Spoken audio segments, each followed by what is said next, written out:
I got started writing for not so happy reasons, but through that grief, I found an outlet to express myself and answer some questions that I had, chiefly about love and being a black woman in love, and from there about race and interracial relationships, not just romantic, but in general, how do we relate to each other. And when you don't see yourself represented in media and in stories, your worldview of what you can accomplish and what you're allowed to do is very, very narrow.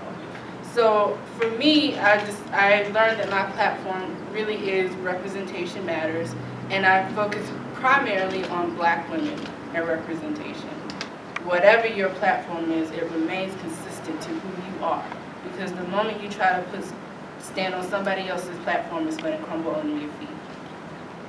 Amazon, you're going to get the most reach because that's the biggest platform right now. But you need to be in as many markets as you can, so you have to make sure that it renders properly on all the devices, all of the apps, and that you use fonts, which are the typeface that you read, that it works on every single device, app, screen, whatever.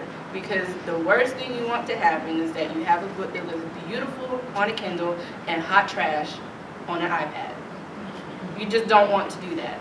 And you also cannot forget about having books in print, because you have a generation of people who refuse to look at a screen to read a book.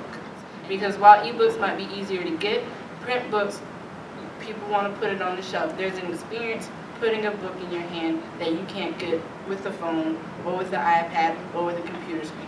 But also, because I am also aware of accessibility, I need to be aware that people can read whatever they need to read, however they need to read it.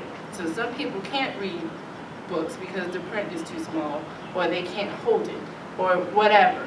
So a computer screen works better for them. Or like right now, I'm interested in trying to get audiobooks because some people cannot visually read, but they can hear and they want to hear a story, and vice versa. Some people can't hear, but they like to read or whatever. So you just have to make sure that whatever story you're trying to tell, whatever message you're trying to make or say is accessible to all these people, as many places as possible. The career that I didn't know was going to be a career has spread out into many other different areas. So all I have to say is that the arts are super important. So if you have a passion in the arts, please continue to